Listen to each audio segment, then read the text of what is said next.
Eu, antes de falar do livro propriamente dito, devo uma explicação a quem vai fazer o favor de ouvir nestes breves momentos, porque julgo que é importante para perceber, dentro do possível, porque é que o Pedro me convidou para fazer a apresentação do livro. E, portanto, eu, digamos que resumia isso com aqui esta simples frase: quem é e como é que eu o conheci. Conheci-o numas circunstâncias difíceis. Tive a ocasião de comandar o Pedro Tinoco em operações, quando já lá vão uma série de anos, mais propriamente para aí uns 18, depois aqui o velho, 99, mesmo com o céu de cavalaria consigo lá chegar, 18 anos. Quando fomos os dois, eu como comandante e ele como meu oficial de informações, para o Kosovo, na primeira missão de 28 missões que se seguiram, que o exército português desempenhou no Kosovo. E foi aí que o conheci, em circunstâncias difíceis. Uma primeira missão é sempre complicado, e o agrupamento bravo, essa mítica unidade de que muitos militares, ou na acessão que eu prefiro, soldados, estão aqui nesta sala. Os meus soldados estão aqui nesta sala. E foi aí que eu conheci o Pedro. E devo dizer que não foi fácil mandar o Pedro Tinoco de Faria, como é evidente, como calcularão.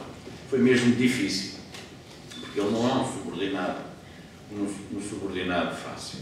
É o tipo de soldado, e isso foi a sorte que ele teve, de que eu gosto muito. São aqueles que questionam permanentemente o seu comandante e, quando é preciso, e é preciso muitas vezes, protegem os seus subordinados. Em vez de ser ao contrário, como hoje parece ser muito comum em várias organizações e noutras, onde eu nunca suspeitei que isso pudesse acontecer, onde se é sabujos para cima e um cão para baixo. Ele é dos que é ao contrário. E, portanto, é daqueles que eu gosto. Chateou-me muito, como lhe competia, como oficial de informações do agrupamento bravo, mas fez um trabalho extraordinário.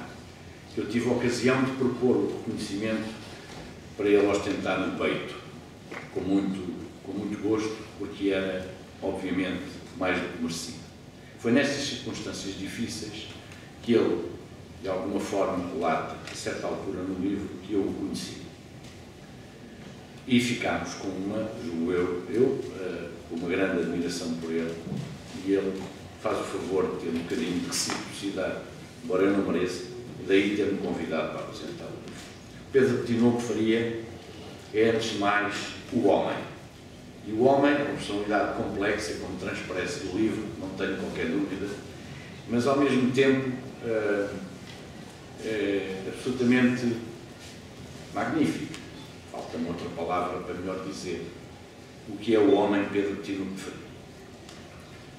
É alguém que tem uma personalidade forte, com quem dá gosto estar, viver, sofrer, enfim, todas as circunstâncias que podemos associar à vida militar. O Pedro é esse homem. Ou um filho devotado, eu sei que é, sofreu muito no Kosovo, quando apareceram determinadas publicações de fotografias, porque sabia o que a mãe estava a sofrer naquele dia. E eu tive a ocasião de o confortar nesse dia. E, portanto, um filho devotado, um pai extraordinário para os filhos, não tenho dúvida, e um soldado e um guerreiro ímpar. Ímpar. Dos melhores que eu conheci em operações, sem dúvida alguma. Noutras circunstâncias, tivéssemos nós conhecido, e ainda bem que não conhecemos, uma campanha como a do ultramar, tenho a certeza que o Pedro era daqueles comandos que ostentariam cruzes de guerra no peito e, quiçá, a torre e espada, como outros que nós conhecemos, um dos quais está aqui ao meu lado. O livro. Bom, deu um escritor. Eu nunca pensei, devo dizer, porque quando lhe pedia para ele fazer o que é que fosse no papel relativo às operações que desempenhávamos no Kosovo, nem que fosse uma prospectiva de Intesum, ele protelava, e normalmente era o Aníbal Soares, que eu não sei se está por aí, tá? A quem eu tenho que dar um abraço, o sargento, na altura ajudante, que fazia os papéis. Ele, um escritor insuspeito, eu nunca pensei. O livro, propriamente dito, é um livro extraordinário, devo dizer. Não propriamente pelo estilo literário, não é nada disso que me interessa, mas por aquilo que transparece que ele consegue transmitir nas páginas que escreve. Eu devo dizer que a primeira vez que ele me disse se eu já tinha lido o livro, eu disse-lhe que estava a ler e tinha parado. E era um facto, tinha parado. Parei na página 32 porque não conseguia passar dali. Não conseguia passar. Ainda agora estou só a falar desse episódio, porque é a descrição do beijo da Quissone, propriamente dito. A morte do pai dele. E é uma descrição absolutamente brutal. E com uma intensidade poética difícil de igualar. É este episódio que marca o resto do livro, de forma, na minha perspectiva, como é evidente, de forma absolutamente marcante. Segue-se tudo aquilo que resulta, do ponto de vista da vida dele, desta morte em combate do capitão António, enfim, é assim que ele chama no livro. E é o episódio seguinte, por isso é que eu vi-me aflito para continuar a ler e depois lá consegui. Enfim, deve ser estar a ficar velho, mas comovo-me com alguma facilidade. Estar a ficar velho, embora não pareça. Que é quando a notícia dada à viúva Maria e depois a reação dos filhos, do Afonso e do João.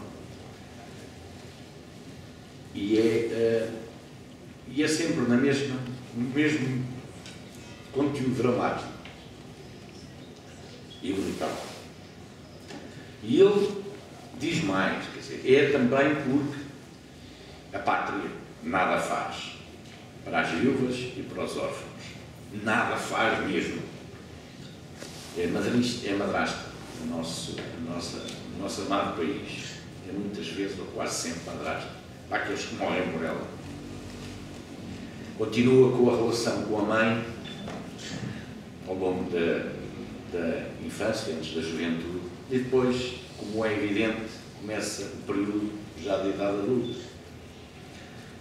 com a ida para a França, para as vindimas.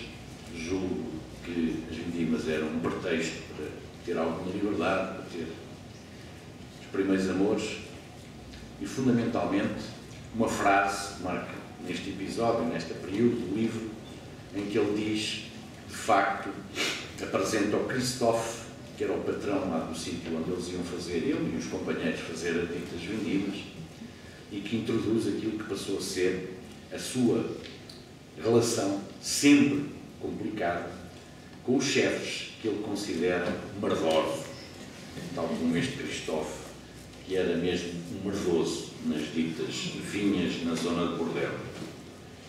E continua a ter esta relação difícil com chefes merdosos por esta vida, julgo eu. Eu safei disso, não propriamente por não ser, porque ele não detectou o quão merdoso eu era.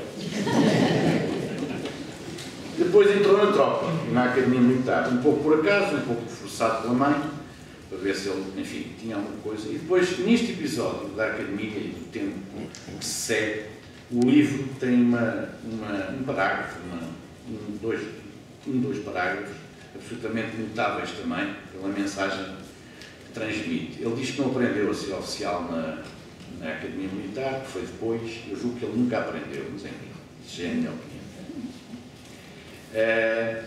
Porque ele diz que aprendeu duas coisas na Academia Militar, estou de acordo, é aquilo que se aprende lá. E se não se aprender, aquilo já não é academia, é outra coisa qualquer. A primeira coisa é ter uma visão. E a visão é de que, de facto, a tropa, neste caso concreto, vive de acordo com aquele lema, um por todos e todos por um. Isto é fundamental. Isso ele diz que aprendeu na academia. E que só se consegue amar os outros se sentirmos pertença, inclusão, se fizermos parte das vitórias e das derrotas, da dor e da alegria, e o sacrifício pelos outros a dar a vida por outros sem esperar nada em troca. É a mais pura das dádivas e o expoente máximo do amor. Isto é verdade. E se nós não aprendermos isto na Academia Militar, aqueles que são oficiais, nunca mais aprendemos na vida militar. Nunca mais. É este período do livro segue-se a descrição das missões. A da Bósnia, não correu bem, que o marcou, do ponto de vista negativo. A do Kosovo, foi onde eu conheci, que já referi. Timor. E quando estava a preparar Timor, um episódio que marca bem, ou nos diz bem, aquilo que ele entende como a honra de um oficial, no comando de tropas, foi o episódio quando teve que fazer uma guarda de honra ao Presidente Clinton, onde cá esteve, onde se recusou a deixar que os seus homens, e bem, fossem passados em revista por uma equipa dos serviços secretos americanos. Isto passava-se em Portugal e era impensável, mas houve alguém que pensou que isso se podia fazer, houve alguém que quis fazer e houve alguém que deixou fazer. E depois houve alguém que não deixou. Foi eu. Nessa missão de Timor, depois no Afeganistão, e ao longo destas missões, fala dos amores, dos filhos, das pernas.